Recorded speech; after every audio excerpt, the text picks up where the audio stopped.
Assalomu alaykum. Hozir biz Buxoro viloyat Peshku tuman mahalla Mirishkor hududida joylashgan 3921 sonli konturda ekilgan makka vakmak mahsuloti yetishtiriladigan hududda o'tiribmiz. Ushbu hudud maydoni 10 gektarni tashkil qiladi.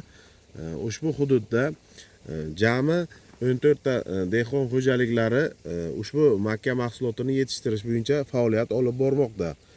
Ushbu makka mahsulotini yetishtirishda AT Xalq banki Peshku filiali bilan, ya'ni bir kontur bir mahsulot tamoyili asosida yetishtirilishi rejalashtirilgan.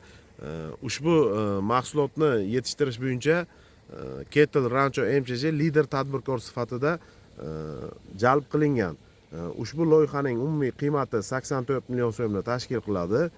Har bitta dehqonimizning yillik daromadi bundan shu mahsulot yetishtirishdan 68 million so'mni tashkil qiladi.